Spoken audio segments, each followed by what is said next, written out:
Fala galera, tudo bem? Vamos aí mais uma aulinha nossa, né? Dando sequência àquele conteúdo que a gente falou na última aula, né? A aula anterior foi sobre os aspectos físicos dos Estados Unidos, então a gente ressaltou as características físicas do território americano e ressaltamos também as possíveis divisões das Américas, né? A gente viu que a América não é uma só, ela também não pode ser dividida apenas em América do Norte, América do Sul e América Central. Ela também tem outras divisões, outras maneiras de dividi-las, ok? Então, só para você entender que agora a gente vai falar especificamente sobre os Estados Unidos, né? Continuando a parte da aula passada, a gente vai falar sobre os aspectos socioeconômicos dos Estados Unidos. Então, vamos falar sobre características históricas, né? Como é que os Estados Unidos assumiu a configuração do território que tem nos dias atuais. A gente vai falar também sobre características além de populacionais, econômicas, né? E principalmente também características políticas, para você entender como é que os Estados Unidos atingiu o posto de grande influencer, né? Se a gente puder falar assim. O grande influenciador do mundo, né? Você vê que em praticamente todas as dinâmicas que acontecem no mundo, os Estados Unidos têm alguma interação ou ele está um pouco envolvido em alguma coisa nesse sentido. Show? Então, vamos começar, né? Primeiro a gente vai começar a ver como é que foi o processo histórico norte-americano, tá? E aí, só para você entender, os Estados Unidos têm o início da formação colonial lá no século XVII, 1607, como você está vendo ali. Os Estados Unidos têm o seu território colonizado principalmente apenas pela costa leste no início, sendo dividida essa costa leste em 13 colônias, tá? É como se fosse mais ou menos as nossas capitanias hereditárias. Então eles dividem em 13 partes a colônia que era os Estados Unidos, então eles dividem no que eram denominados as 13 colônias. E aí você tem que pensar o seguinte, essas 13 colônias vão ficar divididas da seguinte maneira, as colônias do norte e as colônias do sul, tá? Professor, qual era a diferença entre essas colônias, tá? A diferença era a seguinte, as colônias do norte eram colônias de povoamento, então tinham o objetivo de uma agricultura de subsistência, não trabalhavam com escravidão, tinha uma boa distribuição de terras entre a população, os trabalhadores eram assalariados e livres, certo? O objetivo, então, das colônias do norte, tá, era simplesmente ocupar essa região e fazer essa região se desenvolver, ok? As colônias do sul já eram totalmente diferentes, tá? As colônias do sul eram colônias de exploração, então eram colônias que tinham escravidão, eram colônias que tinham má distribuição de terras, ou seja, poucas pessoas dominavam a maior parte das terras. Eram colônias que produziam para exportar, ou seja, produziam para vender os seus recursos. O objetivo era explorar os recursos dessas colônias, certo? Então, os Estados Unidos, desde o início da sua colonização, ele teve essa divisão nas chamadas 13 colônias, tá? Sendo colônias do norte de povoamento e as colônias do sul de exploração. Beleza? Bom, até hoje essa divisão fica um pouco marcada nos Estados Unidos. A parte sul dos Estados Unidos aqui, ainda como viveu por muito tempo com o processo de escravidão, com até a gente pode chamar um processo de apartheid, quer dizer o quê? Táticas diferentes ou permissões diferentes entre brancos e negros, até hoje, tá? Os Estados Unidos têm uma desigualdade muito grande entre o norte e o sul. O parte sul acaba sendo os estados onde você tem mais desigualdade, onde você tem mais diferenças e principalmente diferenças nas questões entre brancos e negros, tá? Então, só para você entender todo esse contexto com o que os Estados Unidos foi colonizado, ok? Quando os Estados Unidos começam o seu processo de independência e conseguem a sua independência, né? Eles vão travar uma disputa entre o norte e o sul para ver quem vai governar. E isso seria muito decisivo para pensar em quem os Estados Unidos é hoje, né? O conflito entre o norte e o sul é conhecido como a famosa Guerra de Secessão, tá? A Guerra de Secessão ela foi decisiva para definir quem os Estados Unidos é hoje, né? Porque quem vence é o norte, o norte vence. Então, imediatamente nos Estados Unidos, após o norte vencer a Guerra de Secessão e o Abraham Lincoln assumir o poder como presidente norte-americano, são decretadas todas as práticas que já eram feitas nas colônias do norte. Então, assim, vai se abolir a escravidão, vai melhorar a distribuição de terra, vão ter trabalhos assalariados e livres e todas essas dinâmicas. E isso foi muito, vamos dizer assim, positivo para que os Estados Unidos conseguissem se desenvolver de maneira um pouco mais igualitária. Tá? Talvez se o Sul tivesse ganhado a Guerra de Secessão, né, esse conflito entre o Norte e o Sul, se o Sul tivesse ganho, talvez os Estados Unidos não fossem a potência que são hoje, ou tivessem uma postura diferente, ou tivessem uma desigualdade hoje infinitamente maior. Beleza? Então, só para você entender que esse processo aí talvez tenha sido decisivo para o histórico norte-americano e para o posicionamento que os Estados Unidos possuem hoje. Beleza? Bom, vamos lá. Durante a formação do seu território, os Estados Unidos, a partir do momento que se tornou independente, ele começa uma expansão territorial desenfreada. Tá? Então, só para você entender o seguinte, os Estados Unidos começam uma campanha que fica conhecida como o Destino Manifesto. Tá? Que era o destino dos Estados Unidos, ser o grande, ser o poderoso, essa era a vocação. Então, assim, o destino dos Estados Unidos era ser o maior de todos. E, para isso, eles começam uma expansão territorial, ou seja, uma disputa por terras e uma expansão atrás de terras desenfreada.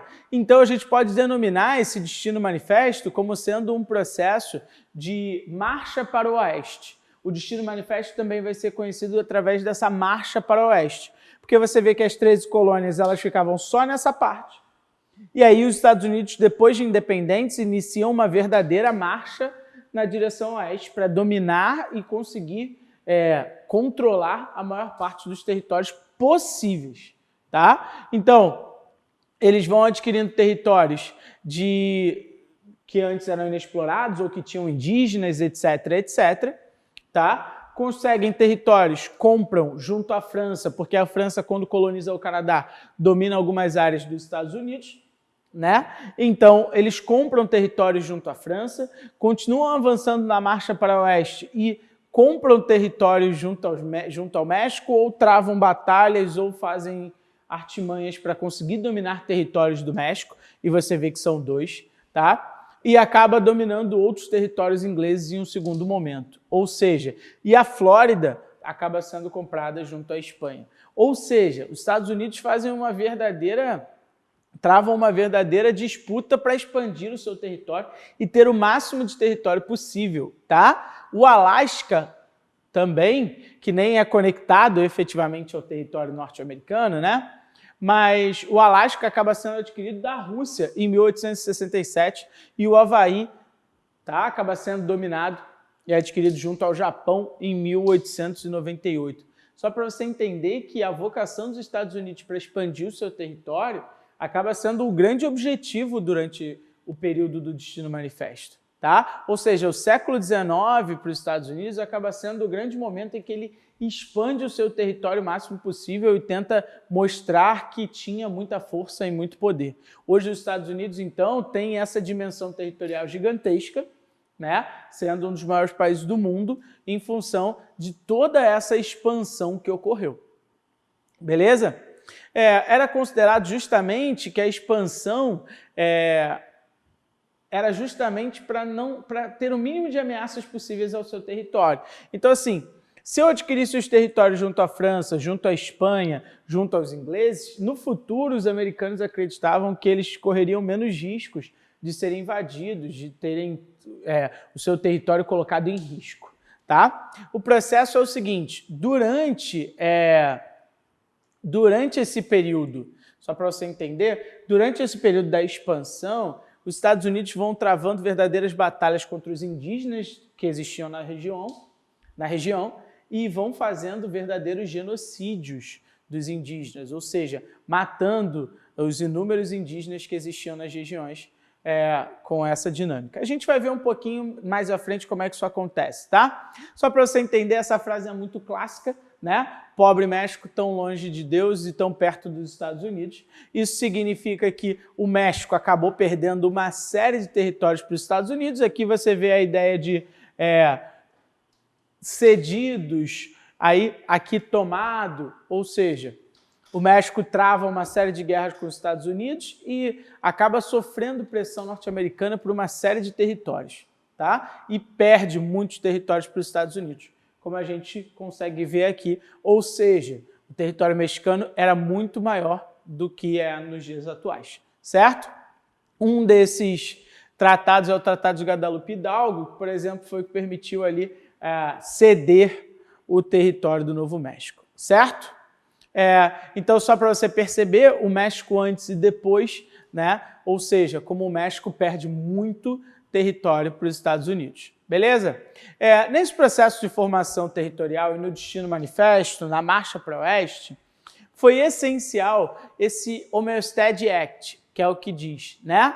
Que após a aquisição de terras, acabava sendo necessário ocupá-la. Então, o Homestead Act ele decretava o seguinte: era uma lei de doação de terras. Então, dizia o seguinte: se você marchasse para o oeste, tá? Marchei para o oeste, encontrei novas terras, tá?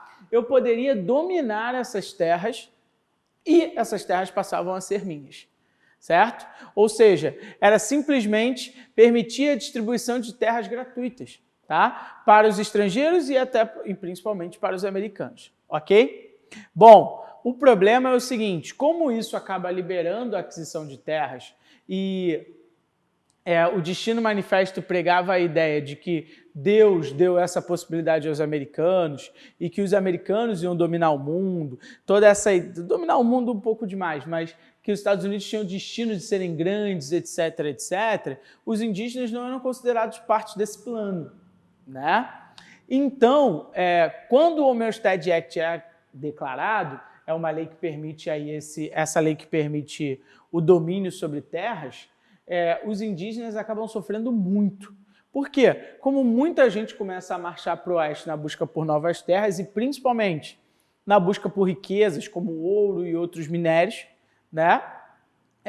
Você ainda não tinha muito controle governamental sobre essas terras, porque ainda não tinham domínios, ainda não tinha, por exemplo, cidades construídas, e esses elementos começavam a ser construídos apenas depois da marcha para o oeste.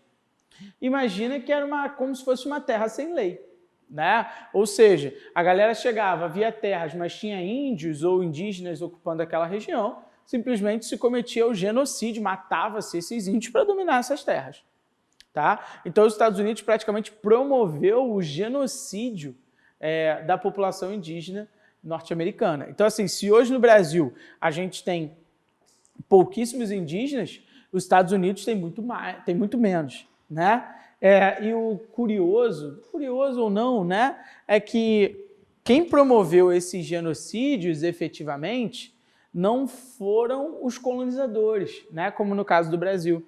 A maior parte do nosso genocídio foi feito pelos colonizadores, né? No caso dos americanos, eles já independentes marchando para o oeste, esse genocídio foi cometido, ok? Então, é uma dinâmica só para você entender o que aconteceu, certo? E aí você vai vendo, então, que os Estados Unidos vai tendo um imenso avanço territorial. E aí, só para você entender, aqui eram as terras dos indígenas em 1850, antes do Homestead Act ser declarado, né? Aquela lei de 1862.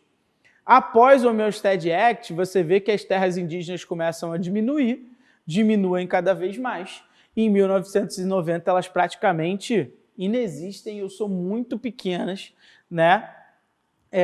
Talvez, por exemplo, uma questão, como eu citei a comparação dos indígenas no Brasil e nos Estados Unidos, é que o nosso tipo de vegetação, né, que são as florestas amazônicas e a Mata Atlântica, etc., dificultaram um pouco o domínio o genocídio também dos nossos índios em função da dificuldade de adentrar a floresta.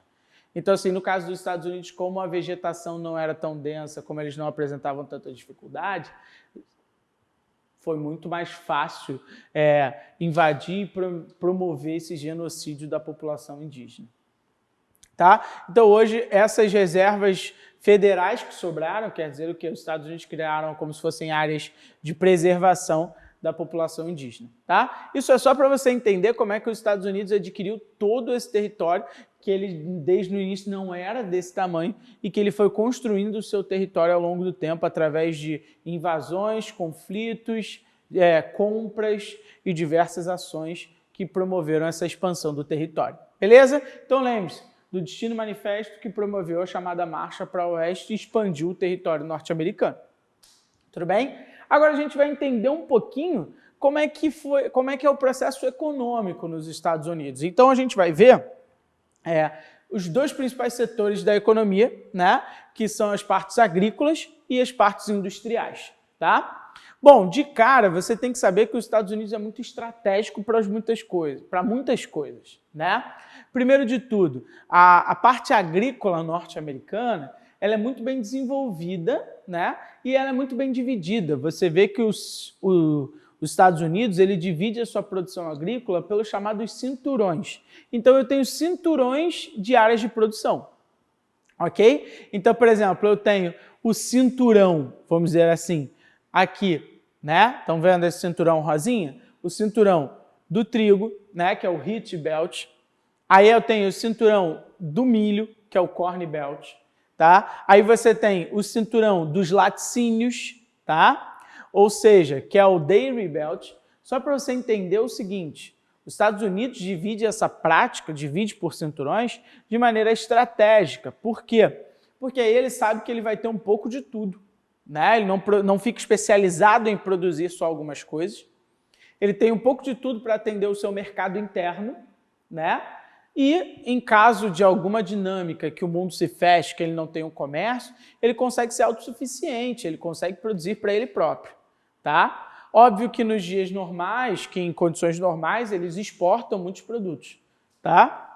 Mas você perceba que ele divide o seu território justamente para ter esse processo estratégico da divisão em cinturões e saber que está produzindo de tudo pelo seu território. Então, nessas áreas é onde ocorrem as criações extensivas, criação de gado, etc., né? Principalmente a pecuária nessas áreas. Lembre-se o seguinte, lembra que a gente falou na parte física, ou se não falamos, preste atenção e se ligue, que o relevo nessa parte aqui central é um relevo mais plano, é um relevo de planaltos e planícies, principalmente planaltos extensos, o que facilita muito para o processo agrário, tá? Como características, você tem que entender o seguinte, a agricultura norte-americana, ela é, vamos lá, primeiro, o maior produtor agrícola do mundo. Pô, professor, os Estados Unidos produz tanto? Sim, produz muito, só que ele, como eu te falei, ele produz principalmente para o mercado interno, tá? Como ele tem um território muito grande, apesar de não ser a principal atividade econômica norte-americana, eles investem muito nisso. Para quê? Para serem autossuficientes, tá? E por quê? Como é que eles conseguem ter isso, tá? A parte agrícola norte-americana não é uma parte agrícola tipo, daquele cara do interior que tem uma fazendinha que planta alguma coisinha, etc. Não, é um negócio extremamente empresarial, moderno. O cara que planta nos Estados Unidos é um cara moderno, que usa tecnologia, tem acesso à internet, usa o maquinário mais moderno do mundo. Sacaram? Então conseguem ter uma produtividade muito alta, um negócio empresarial, não é para sobreviver. Isso praticamente vai ser abolido nos Estados Unidos, tá? Os produtores vão ser nesse caráter empresarial, de ganhar muita grana, tá? Ou seja, então eles vão ter grandes propriedades estruturadas, né? Com alta mecanização, quer dizer o quê? O maquinário mais moderno do mundo vai estar às mãos desses grandes produtores.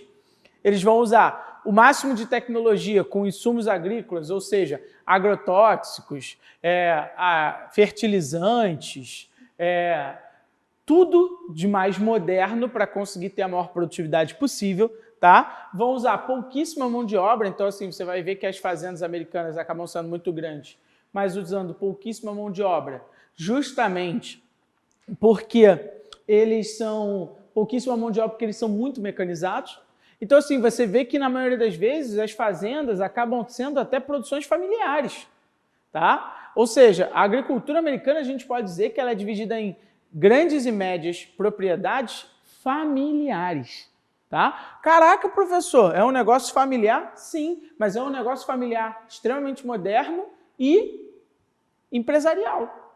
Ou seja, o cara usa muita tecnologia, ele não precisa de muita gente, então ele pode ter a família dele trabalhando sem problema nenhum. Tá? Óbvio que ele vai precisar de uma outra mão de obra, mas só para você entender que utiliza-se pouquíssima mão de obra. Tá? E para manter esse incentivo das pessoas continuarem no campo, continuarem trabalhando para manter essa autossuficiência norte-americana, por quê? Porque muitas vezes eu posso ter o cara que, beleza, foi lá, tinha uma fazenda, planta, etc. E aí os filhos não querem seguir essa fazenda porque não vai ser lucrativo, porque fizeram faculdade ou essas diversas mudanças.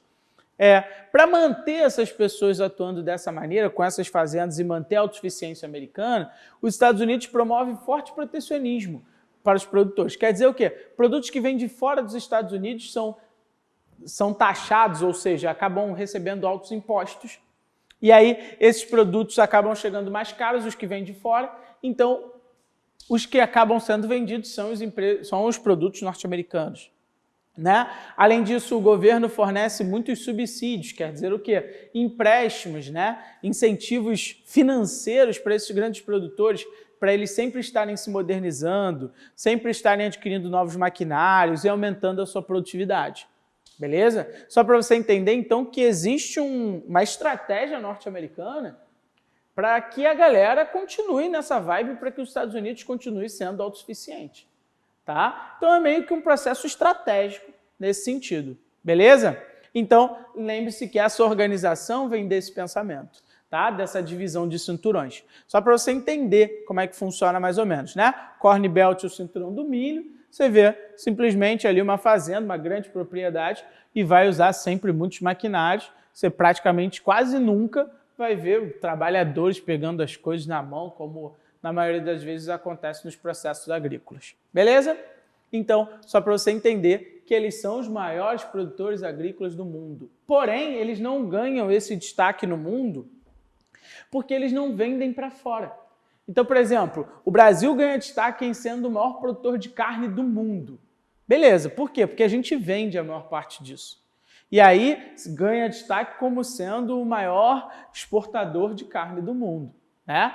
Mas, como você pode ver, os Estados Unidos são o grande produtor agrícola do mundo, porém não ganham esse destaque por esses produtos serem ofertados no mercado interno. Show? Agora a gente vai ver a parte industrial. Tá? Industrialmente falando, os Estados Unidos têm dois grandes cinturões, ou seja, dois grandes setores, tá? Que eles também vão denominar cinturões.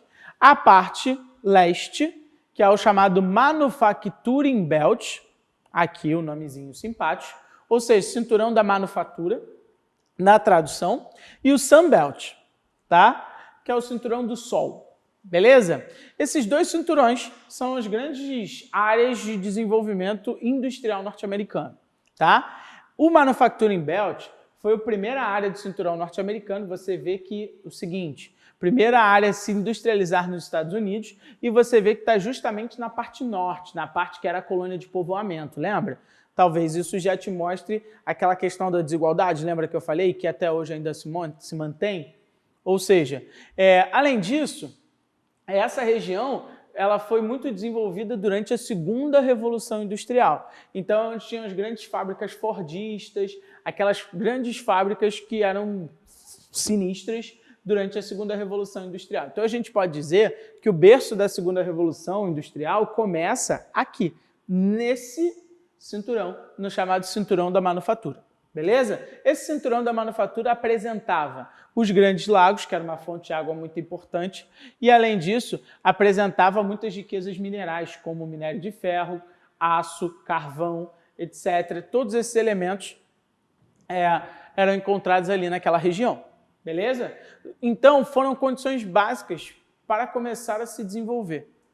Ok? Então, só para você refletir aqui, tá? O Manufacturing Belt, ele foi a liderança na segunda Revolução Industrial, tá? E ele ganhou destaque nesse período, beleza?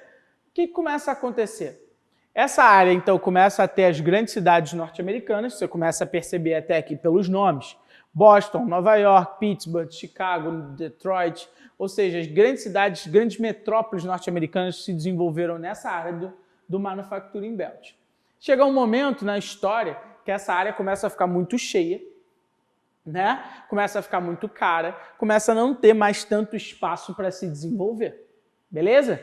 E aí a gente começa a ter um problema, né? Então os Estados Unidos começam a incentivar que as novas indústrias ou novas áreas tecnológicas comecem a ser instalados nas áreas oeste, tá? E nas partes sul, nesse cinturão que vai se formar chamado de Sun Belt. O governo começa a incentivar isso. Por exemplo, você vê que Houston, da NASA, está aqui, né? Você vê que as áreas de Los Angeles, que é o polo cinematográfico, né, a parte mais recente, etc., está aqui, ou seja, na região do cinturão. E aí, a terceira revolução industrial, ela vai se iniciar nessa parte, nesse cinturão. Beleza? Por exemplo, o Vale do Silício, que a gente já falou em outras oportunidades, está no Sun Belt. Né? Os principais tecnopolos norte-americanos que são mais recentes estão na região do Sun Belt. Tudo bem? Por isso, a partir da terceira revolução industrial, essa regiãozinha aqui simpática do Manufacturing Belt, ela começa a ser um pouco deixada de lado. Ou seja, ela começa a ser um pouco esquecida. As indústrias dali já eram muito antigas, enfrentavam problemas nesse sentido. Beleza? Então a gente tem que pensar o seguinte. Esse cinturão ele começou a ficar, vamos dizer assim, ultrapassado, né? E aí essas grandes cidades norte-americanas ali passaram a ter ênfase no setor terciário e nas atividades de comércio, serviços, turismo, né? E ter menos importância na parte industrial, por alguns motivos, tá? Então, esse cinturão passou a receber o nome de Rust Belt. Na tradução, o cinturão da ferrugem, porque as indústrias daqui praticamente ficaram enferrujadas e ultrapassadas.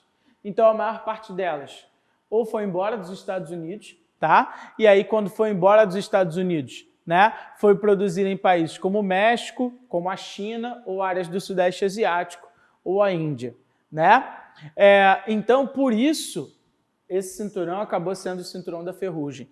E hoje, as áreas mais prósperas, falando da questão industrial norte-americana, estão nas partes do Sun Belt. Beleza? Então, se você ouvir das áreas mais tecnológicas, como, por exemplo, o Vale do Silício, a parte da NASA, todas essas áreas mais tecnológicas, elas provavelmente vão estar situadas na região do Sun Belt. Tudo bem? Beleza. Professor, então essas cidades perderam importância, mas Nova York é muito sinistra, né? Galera, essas cidades continuam importantes, tá? Só que hoje não são tão importantes na parte industrial como eram no passado. Hoje elas são importantes no quê? Como eu falei, no comércio, nos serviços, no turismo, né? Na influência no mundo. Você vê que Nova York consegue influenciar o mundo todo culturalmente, né? E economicamente, ok? Só para você entender, então, essa dinâmica, tá? A urbanização nos Estados Unidos, ela tem uma lógica um pouco diferente da nossa, tá? Por exemplo, na nossa lógica aqui, você valoriza morar mais perto dos grandes centros urbanos. Então, por exemplo, quem mora mais perto do centro urbano, quem mora mais perto dali até do centro da cidade, paga mais caro, né? O imóvel é mais valorizado. Nos Estados Unidos é o contrário, tá? Nos Estados Unidos, só para você entender, os mais ricos costumam morar nas áreas longe do centro, naquelas grandes casas lindas, bonitas, sem cercas, naquelas ruas bem planejadas, aquelas que você vê em filme, lembra? A galera mais rica costuma morar nessas áreas, tá? E a galera que não é tão rica costuma morar perto dos centros urbanos, ou seja, só para você entender, costuma morar bem ali nos centros urbanos que não é tão valorizado, tá? É o nosso contrário. Bom, o nosso contrário nesse sentido, de que para a gente morar perto do centro urbano é bom, né? É o melhor, é o mais caro. Para eles já encaram como os meios de transporte são mais desenvolvidos, como as estruturas são mais bem elaboradas. Para eles, morar afastado significa ter mais calma, né? Não ter uma vida tão agitada, não ter tanta poluição, tanto barulho e até a violência, né? Então, os americanos têm essa lógica bem invertida, tá? Porém, essa lógica mudou faz alguns anos, tá? Antes, os Estados Unidos valorizavam a ideia do centro urbano, tanto que os Estados Unidos acabam tendo 3 megalópolis, né? Que é a junção de uma ou mais metrópoles. Por exemplo, Boss-Wash, que é a junção de 4 metrópoles diferentes, Boston, Nova York, Filadélfia e Washington, né? Chippewa, que é a junção de Chicago com Pittsburgh, né? E San, que é a junção de São Francisco e San Diego e tem Los Angeles no meio, ok? Só para você entender, o fato de terem essas megalópolis quer dizer que em algum momento da história norte-americana foi muito valorizada a ideia de morar nos centros urbanos, tá? Acredito que você está se perguntando, ou sempre se perguntou, como é que os Estados Unidos atingiram essa hegemonia, esse domínio político e cultural que influencia o mundo todo, a gente principalmente, né? Você vê que a gente ouve música americana, ouve filme americano, faz tudo americano. Marcas americanas, né? E tudo isso é sempre muito valorizado, tudo que vem dos Estados Unidos, né? Como é que eles conseguiram atingir esse patamar, tá? Essa hegemonia envolve 3 pilares. O primeiro pilar, a influência cultural, como eu te falei, o poderio econômico. Então, tendo o poder econômico, sendo a maior economia do mundo, eles conseguem ter um controle sobre os outros, né? E uma capacidade militar gigantesca, inimaginável e incomparável no mundo. Ninguém se compara aos Estados Unidos quando a gente fala da questão militar. Beleza? Bom, isso tem todo um processo histórico envolvido. Essa dominação, tanto econômica, quanto política, quanto militar, não começou agora.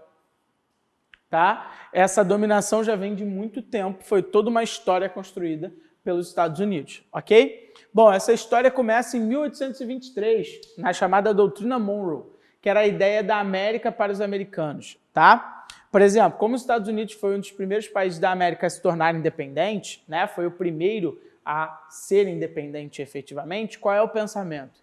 Eles criam essa dinâmica que é de apoiar todos os países a se tornarem independentes, todos os países das Américas, né? Então criam esse discurso de América para os americanos. Qual era a ideia? A ideia era incentivar os países a se tornarem independentes e ser o primeiro país a apoiá-los e fechar parcerias comerciais. Óbvio que existia um interesse nisso, porque assim, se eu tenho um país recém-independente e eu apoio esse país, o que acontece? É um país muito frágil, porque ele é recém-independente. Então, eu vou poder explorá-lo tal qual o colonizador fazia, né? Ou nessa relação econômica eu vou ter vantagem sobre ele, certo? Então, começa essa dinâmica. Por exemplo, quando o Brasil se torna independente em 1822, o primeiro país a reconhecer a nossa independência é os Estados Unidos, por causa dessa dinâmica de América para os americanos. Beleza? Então, os Estados Unidos acabam, já nesse início, assumindo um posicionamento de liderança sobre os outros países das Américas, né? Principalmente sobre a América Latina. Beleza? Bom, depois, no século XX, no início do século XX, a gente tem a chamada política do Big Stick, né? Na tradução, é o grande porrete, né? E aí, a política do Big Stick, ela envolvia uma ideia de a gente vai ser, vamos dizer assim, próximo, mas a América agora é para os norte-americanos, tá? Eu vou te dar uma moral, eu vou te apoiar, mas não é para vocês ficarem vindo para cá, né? Ou seja, e é para vocês manterem a América tranquila. Ou seja, as Américas, tanto a América Latina, né? Os países das Américas fiquem tranquilos, né? Ou seja, os Estados Unidos, eles atuavam da seguinte maneira: eu sou seu amigo, mas se precisar, se fizer algo que eu não curtir, eu vou te invadir e eu vou fazer valer, certo? Ou seja, então, fica claro o seguinte: os Estados Unidos tinham meio que um poder de polícia nas Américas, tá? Por exemplo, algum país está fazendo uma dinâmica que eu não curti, algum país está fazendo um comércio que não me foi vantajoso ou que não me foi interessante, ou alguma ação política está se alinhando a outro país que não é interessante, os Estados Unidos poderiam intervir quando necessário. Beleza? Então, só para você entender que isso aqui, por exemplo, se mostra quando os Estados Unidos atua na independência do Panamá, para que pudesse construir o canal do Panamá, e também na emenda Platt, que você já ouviu falar em Cuba, né? Só para você entender, após a Segunda Guerra Mundial, os Estados Unidos continuam com as suas políticas, né, de tentar dominar, de tentar exercer uma hegemonia. Após a Segunda Guerra Mundial, começa a Guerra Fria, como a gente já estudou. E aí vem a fabulosa doutrina Monroe, lembra dela? A doutrina Monroe, ela prevê aquela ideia de que os Estados Unidos iria ajudar, né, fazer o plano Marshall, para os Estados Unidos ajudar os países a se recuperarem da Segunda Guerra e assim assumir um protagonismo no mundo. Beleza? Lembram dela? Ou seja, isso faz com que os Estados Unidos tenha esse poder de importância cada vez aumentado, né? E, vamos lá, com essa disputa com a União Soviética durante a Guerra Fria, é o momento em que os Estados Unidos se tornam a grande potência militar incomparável, porque aí vão fazer diversos investimentos militares durante o período da Guerra Fria, vão travar diversas disputas e batalhas, como a gente viu, guerras da Coreia, guerra do Vietnã, guerra no Iraque, ou seja, só para você entender que aí eles, a partir desse momento da Guerra Fria, eles assumem esse controle militar do mundo, tá? E aí, só para você entender, ninguém se compara aos Estados Unidos quando a gente fala de bases militares. Os Estados Unidos é um país que tem bases militares pelo mundo inteiro, como você está percebendo aqui. Ou seja, diversos países do mundo onde os Estados Unidos têm bases militares. Beleza? Bom, essa geopolítica norte-americana, ela continua até os dias atuais. É que a gente, às vezes, vai vivendo e não percebe essa leitura, tá? Por exemplo, após os atentados de 11 de setembro, quando as Torres Gêmeas são atacadas, tá? Os Estados Unidos declaram a política de guerra ao terror. Essa guerra ao terror vai criar a chamada doutrina Bush. O que é a doutrina Bush? Tá? Era uma guerra permanente ao terror, né? Então os Estados Unidos até hoje focam nessa ideia de guerra ao terror e eles elegem a ideia de, vamos dizer assim, delimitar quais são os países que eram considerados inimigos, o chamado eixo do mal, tá? E aí eram colocados no eixo do mal qualquer país que financiasse o terrorismo ou que apoiasse uma causa terrorista ou tivesse envolvimento com terroristas. Então, por exemplo, no eixo do mal foram colocados países como o Irã, Cuba, Coreia do Norte e o Iraque. O Iraque acabou sendo invadido pelos Estados Unidos, né? O Afeganistão também. E aí sobraram hoje, atualmente, nesse eixo do mal, Cuba, Irã e a Coreia do Norte. Beleza? Então, só para você entender o que envolvia essa doutrina Bush, né? Ou seja, os Estados Unidos efetivamente declaravam uma guerra ao terror e traçavam esse eixo do mal. Ok? Bom, isso faz com que os Estados Unidos tenham um imenso aumento dos gastos militares, então essa guerra ao terror faz com que os Estados Unidos assumam um protagonismo ainda maior na questão do domínio militar sobre o mundo, certo? Você vê que comparado aos Estados Unidos, ninguém consegue, tá? E, por fim, a gente tem a doutrina Obama, né? Que é uma doutrina, vamos dizer assim, mais pacífica, voltada para a ideia democrática, voltada para esse processo um pouco mais democrático, tá? Então, o Obama, por exemplo, retira parcialmente as tropas no Iraque e no Afeganistão, começa a diminuir o envio de tropas para outros lugares e para novos conflitos, tá? Aumenta a diplomacia com outros países, ok? Principalmente, foi o presidente conhecido ter sido o presidente no período em que o Osama Bin Laden foi morto, né? Mas o Obama sempre foi nessa ideia de um Estados Unidos mais ameno, né? De um Estados Unidos mais diplomático. Por exemplo, o Obama consegue realizar novos diálogos com Cuba, reabre a embaixada, reabre a embaixada dos Estados Unidos em Cuba, ou seja, tenta fazer processos sempre nesse alinhamento, né? Fecha um acordo nuclear com o Irã, para o Irã não produzir armas nucleares. Todas essas ideias do Obama são muito mais nessa dinâmica de diplomacia, tá? A gente ainda não tem efetivamente uma doutrina Trump, né? Que a gente fala num outro momento, né? E mais para frente a gente vai discutir um pouquinho quais são as medidas políticas. Mas isso só serviu para você entender como é que os Estados Unidos assumem esse posto e esse protagonismo. Beleza? Bom, espero que vocês tenham curtido. A gente se vê numa próxima aula. Um grande abraço.